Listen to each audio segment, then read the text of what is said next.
नमस्कार, स्वागत है आपका ओंकार न्यूज पर। मैं आपके साथ रवि राजपूत।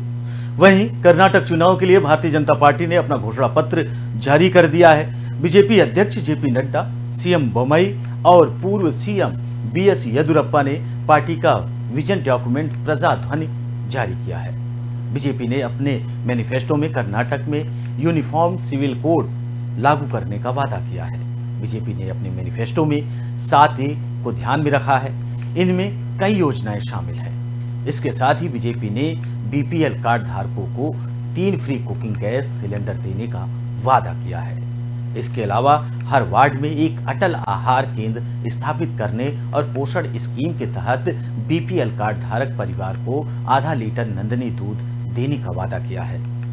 वहीं बीजेपी ने गरीब लोगों को राज्य में 10 लाख घर देने की घोषणा की है। वहीं सामाजिक न्याय विधि स्कीम के तहत SC/ST महिलाओं को 5 साल के लिए 10,000 रुपए की FD कराने का भी वादा किया है। इसके साथ ही बीजेपी ने वादा किया है कि वह कर्नाटक अपार्टमेंट स्वामित्व अधिनियम 1972 में सुधार करेगी। इसके लिए Karnataka residents welfare consultative committee का गठन किया जाएगा, जो कि बेंगलुरु में अपार्टमेंट में रहने वालों के लिए लिविंग स्टैंडर्ड में सुधार करेगा। वही मैनिफेस्टो में जारी करते हुए सीएम बसवराज बोम्मई ने कहा कि राज्य के विकास में मैनिफेस्टो को ध्यान में रखकर मैनिफेस्टो में उसे शामिल किया गया है। हम मजबूत राज्य में विश्वास रखते हैं, जो मजबूत केंद्र की ओर ले जाएगा। ये जनता का घोषणा पत्र है। इस घोषणा पत्र को सुधारक एंड टीम ने तैयार किया है। उन्होंने लोगों को विशेषज्ञों से राय भी ली है। आपको बता दें कि बीजेपी ने अपना घोषणा पत्र जारी कर दिया है, जिसमें महिलाओं को लेकर तमाम वादे किए गए हैं। चाहे कुकिंग गैस सिलेंडर देने की बात हो, चाहे 10,000 रुपए प्रति उनके FD कराने की बात हो, तमाम तरीके के लिए महिलाओं को रुझाने की कोशिश भारतीय जनता पार्टी ने भरपूर तरीके से की है। वहीं शिक्षा के क्षेत्र में भी भारतीय जनता पार्टी ने मजबूत कदम उठाया है। भारतीय जनता पार्टी अपने घोषणा पत्र के माध्यम से कर्नाटक के विधानसभा चुनाव में पूरी तरीके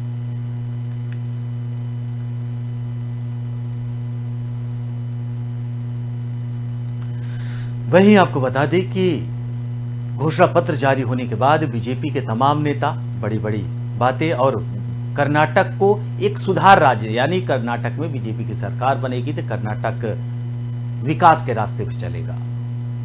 वहीं इसी खबर पर अधिक जानकारी के लिए हमारे साथ देवराज आहूजा बीजेपी नेता जुड़ रहे हैं। देवराज जी, आपका बहुत बहुत स्वागत है। सवाल वही कि आपकी पार्टी कर्नाटक में घोषणा पत्र तो आपने जारी कर दिया, मेन फोकस जो दिखाई दे रहा है आपके घोषणा पत्र का वो है महिलाओं पर।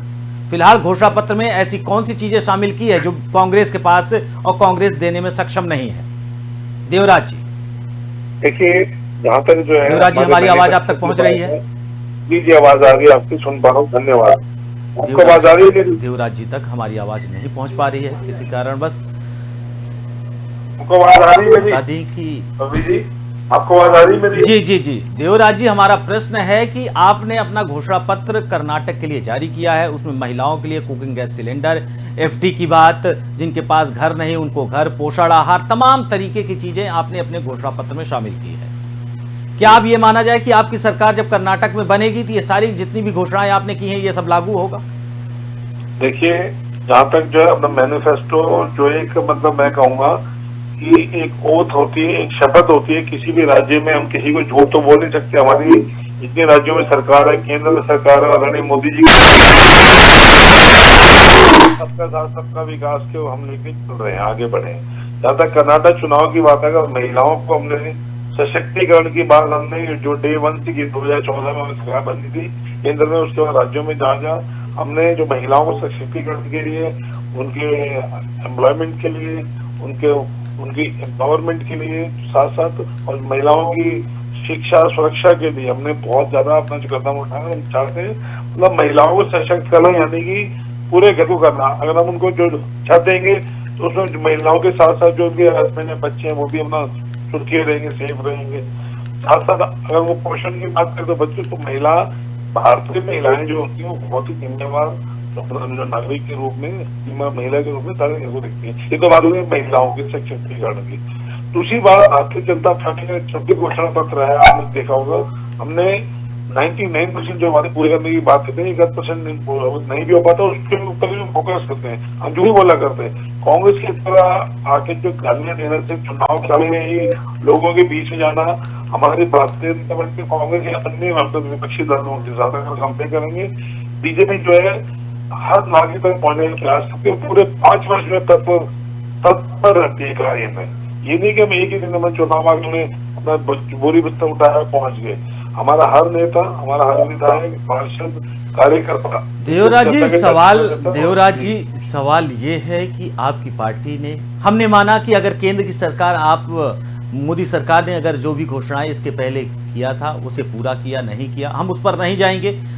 हमारा सवाल ये है कि समान नागरिक संहिता आपकी बहुत जगह सरकार है, उत्तराखंड में आपकी सरकार, जहां पर इसे लेकर लगातार मंथन भी होता रहा है और सुर्खियां भी बनती रही है।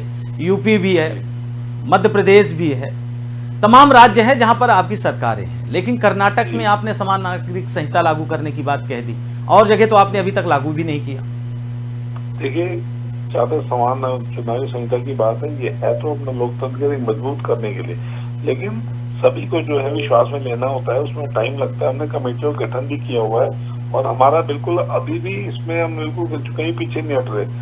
समान नागरिक संहिता की बात है, उसको पूरा करें। दूसरा देखिए, डबल इंजन सरकार जब अपना बनती है ना, जब केंद्र में सरकार होती है, तो राज्य को कितना डायरेक्ट बेनिफिट होता है, उसमें कोई भी इस तरह की जो त्रुटि नहीं होती, कोई इस तरह का झगड़ा नहीं होता, बहस नहीं होती, और कार्य जो है सक्षम रूप से चलते हैं। यही कारण है जब इतने राज्यों में सरकार अपना बना पाए हैं। जहां तक जो कांग्रेस की बात है, उनका केवल मात्र जो गालियां देना, प्रधानमंत्री के लिए अपशब्द बोलना, या हमारे नेताओं के लिए, आज हमारे सभी मुख्यमंत्री, हमारे सभी स्टार प्रचारक लगे, वो जनता वहां की देख रही है। और कर्नाटक में 100% हम चुनाव जीतेंगे, हमारी सरकार बनेगी, ये मैं आपको विश्वास दिलाता हूँ रवि जी, क्योंकि हमारी सही नीयत, साफ विकास वाली जो नीयत है, सबका साथ सबका विकास की बात है, हम तुष्टिकरण नहीं करते। हमारे लिए हर नागरिक उतना ही महत्वपूर्ण है, वो हिंदू हो, मुस्लिम हो, कोई ईसाई हो, हम सबके साथ खड़े हैं। देवराज जी, आपने एक बहुत ही महत्वपूर्ण बात कही है, डबल इंजन की सरकार। अगर हमने ये माना कि यूपी में बीजेपी की सरकार है और केंद्र में भी बीजेपी की सरकार, तो क्या यूपी के लिए केंद्र सरकार ज्यादा मुहैया कराएगी, ज्यादा सहानुभूति जताएगी? और वहीं अगर राजस्थान में कांग्रेस की सरकार है, तो क्या वहां के लिए केंद्र सरकार वो काम नहीं करेगी जो यूपी के लिए करेगी? मेरे डबल इंजन से मतलब ये नहीं है। हमारे लिए तो चाहे विपक्ष में भी कहीं कोई सरकार राजस्थान की है, या भी आपने देखा झारखंड में जो भी इस तरह की बात होती है, का काम या हमारी केंद्र सरकार, ये नहीं है कि हम ये जो देखें हमारी गवर्नमेंट है। मेरा कहने का अर्थ है कि जनहित की जितने जो कार्य वो हैं, उसमें कोई रोकना पड़े तो इजी हो जाता है। अगर हमारा कोई मुख्यमंत्री अपना वहां पर है तो बात समझता है। विपक्ष का नेता जो है राजनीति ढूंढता है, हमारा काम राजनीति ढूंढना नहीं है, हमारा काम है जनहित के कार्य करना सुचारू रूप से। जो पब्लिक कार्य है वो सबसे पहले जो प्रायोरिटी पे होने चाहिए, वो किसी की भी सरकार हो। डबल इंजन का मतलब ये जो कतई नहीं कि विपक्ष को नुकसान पहुंचाने की बात करते हैं। कई अपने जो क्षेत्रों में हम लोग अपने जो राज्यों में नहीं है, जैसे अपना पश्चिम बंगाल आप देख लें, झारखंड देख लें, पंजाब देख लें, अभी आप तो पूरा समर्थन देते हैं, पूरा हमारा समर्थन रहता है केंद्र का। लेकिन जैसे मैंने कहा कि डबल इंजन का मतलब हमारी गवर्नमेंट अगर बनती है बीजेपी की, तो बहुत इजी हमारी जो योजनाएं हैं बहुत जल्दी लागू हो सकती है। जैसे आप आयुष्मान योजना ले लें, आप आयुष्मान योजना में भारत में जो किसको क्या नुकसान हुआ मुझे बताइए। दिल्ली में इस अपना जो भ्रष्ट मुख्यमंत्री ने जो लागू नहीं होने दिया, तो दिल्ली की जनता इससे त्रस्त हो रही है, परेशान है। तो ये काम ना होना, जो जनहित के कार्य उनको तो करवा, उसमें क्यों राजनीति ढूंढते हैं आप? ये अर्थ है मेरा डबल इंजन का।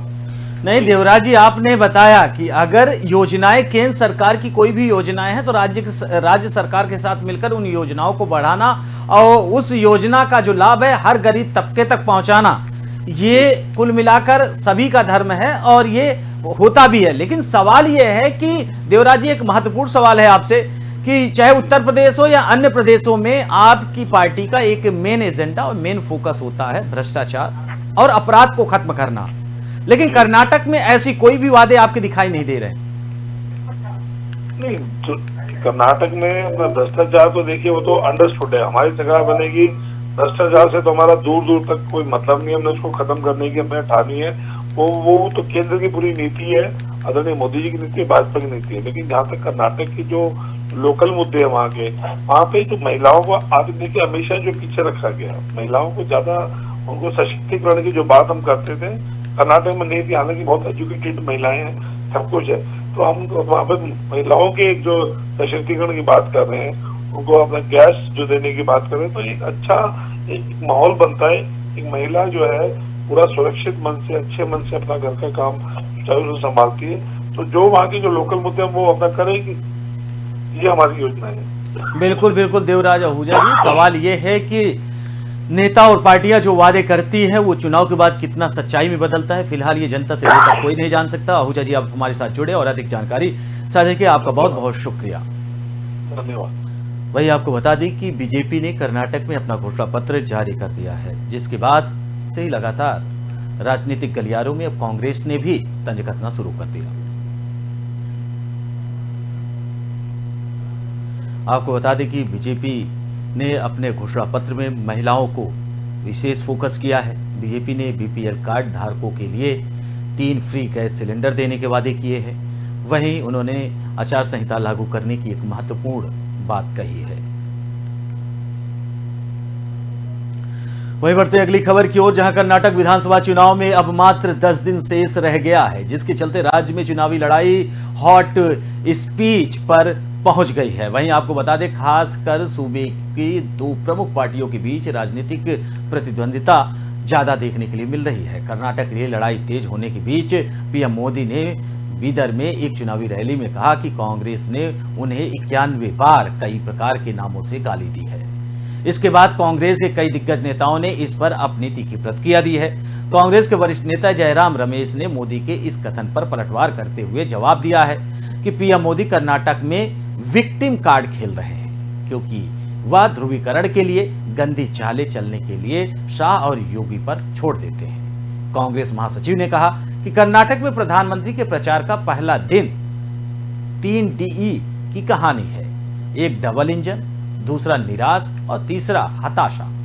इसके भाषण केवल नाटक से भरे हुए होते हैं। कर्नाटक के लोग के लिए कुछ ठोस करने की कोई चाहत नहीं है। उन्होंने कहा कि जाहिर तौर पर पीएम मोदी ने विक्टिम कार्ड खेलकर पूरी तरह से बदनाम तथा कथित डबल इंजन सरकार की दलील देकर और कांग्रेस को गाली देकर अपने बहुत विलंबित कर्नाटक अभियान की शुरुआत की है। कांग्रेस नेता ने कहा कि पीएम का अवश्य ही यह उनके थके हुए भाषण का विषय हो सकता है। आपको बता दें कि जयराम रमेश ने पलटवार किया। कर्नाटक चुनाव को लेकर बीजेपी वर्सेस कांग्रेस पूरी तरीके से जमीन पर दिखाई दे रहा है। वहीं बीजेपी ने अपना मैनिफेस्टो भी जारी कर दिया है। कांग्रेस ने इसके पहले ही अपना मैनिफेस्टो, तो यानी ये मान लीजिए कर्नाटक के चुनाव में, विधानसभा चुनाव में बीजेपी वर्सेस कांग्रेस जमीन से लेकर शिखर तक है।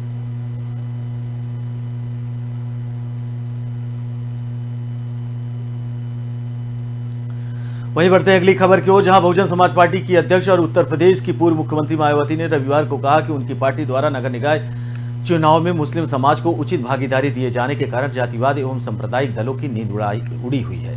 उत्तर प्रदेश में 4 मई को, 11 मई को नगर निकाय चुनाव होने हैं और मतगणना 13 मई को होगी।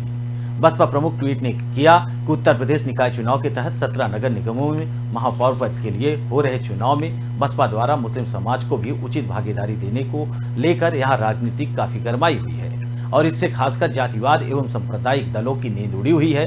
समाजवादी पार्टी समेत भारतीय जनता पार्टी और कांग्रेस की भी नींद उड़ी हुई है। वहीं मायावती ने आगे कहा कि बसपा सर्वजन हिताय सर्वजन सुखाय की नीति पर चल रही है, उसी के सिद्धांतों पर चलती है, अंबेडकरवादी पार्टी है और इसमें इसी आधार पर उत्तर प्रदेश में 4 बार अपनी सरकार चलाई है। इसने मुस्लिम अन्य समाज को भी हमेशा उचित प्रतिनिधित्व दिया है। अतः मैं लोगों से विरोध के षड्यंत्र के बजाय अपने हित पर ध्यान केंद्रित करने की अपील करती हूँ। गौरतलब है कि बसपा ने 2 चरणों में होने वाले निकाय चुनाव में महापौर के पदों के लिए 64% से ज्यादा मुस्लिम उम्मीदवार उतारकर न केवल राज्य के करीब 20% मुस्लिम आबादी को साधने की कोशिश की है, बल्कि समाजवादी पार्टी के परंपरागत वोट बैंक में सेंध लगाने की भी कोशिश की है। राजनीतिक जानकार इसे 2024 में होने वाले लोकसभा चुनाव के मुसलमानों के बीच पैठ बनाने के लिए उसे एक मायावती की महान रणनीति बता रहे हैं। मायावती ने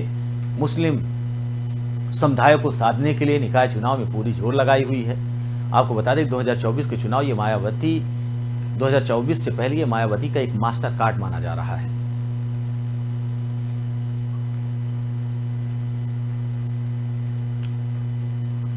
वही बढ़ते अगली खबर की ओर, जहां बाहुबली नेता आनंद मोहन की रिहाई के खिलाफ आईएएस अधिकारी जी कृष्णैया की पत्नी ने सुप्रीम कोर्ट का रुख कर लिया है। सुप्रीम कोर्ट 8 मई को इस पर सुनवाई करने के लिए तैयार हो गया है। आनंद मोहन आईएएस अधिकारी जी कृष्णैया की हत्या में उम्र कैद की सजा काट रहे थे। बिहार की नीतीश सरकार ने कारा अधिनियम में बदलाव करके आनंद मोहन समेत 26 कैदियों को रिहा कर दिया।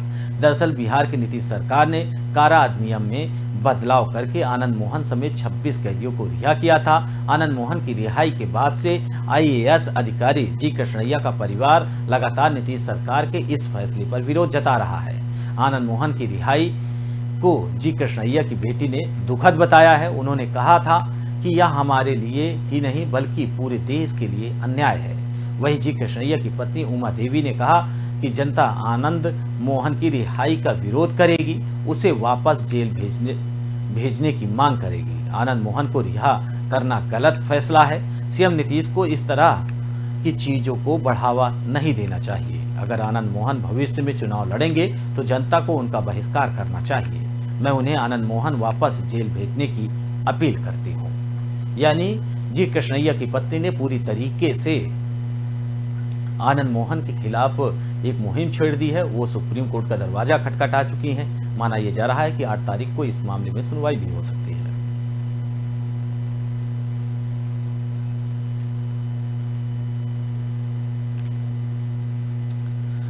वही बढ़ते अगली खबर की ओर, जहां पूर्वांचल की राजनीति में अपराध की दुनिया में आकर कदम रखने वाले मुख्तार अंसारी को बाहुबलियों में पहले पायदान पर है। छात्र राजनीति से सियासी राह पर चलने वाले मुख्तार केवल यूपी की राजनीति में ताकतवर नहीं बल्कि उसका नेटवर्क आसपास के तमाम राज्यों में फैला हुआ है। यूपी ही नहीं, देश के 4 राज्यों में मुख्तार अंसारी के खिलाफ मुकदमे दर्ज हैं। इन राज्यों के 12 जिलों के 23 थानों में उनके खिलाफ 61 मुकदमे दर्ज हैं। एमपी एमएलए कोर्ट में पूर्व विधायक मुख्तार अंसारी के सबसे ज्यादा मामले गाजीपुर, मऊ और वाराणसी से जुड़े हुए हैं।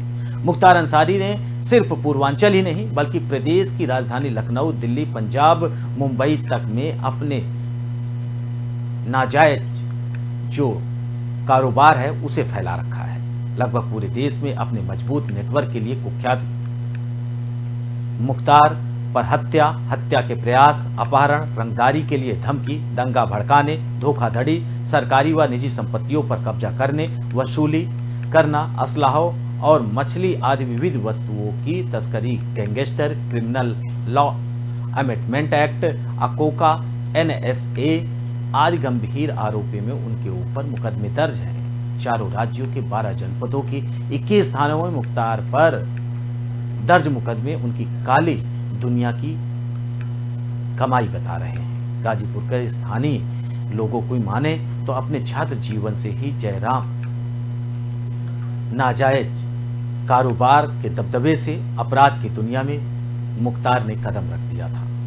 मुख्तार को अब पूरी तरीके से जेल की सजा मिल गई है। कुल मिलाकर 10 साल की सजा और 5 लाख का जुर्माना भी कोर्ट ने लगा दिया है। तो मुख्तार के लिए लगातार अतीक के बाद अब मुख्तार पर यूपी सरकार की नजर है।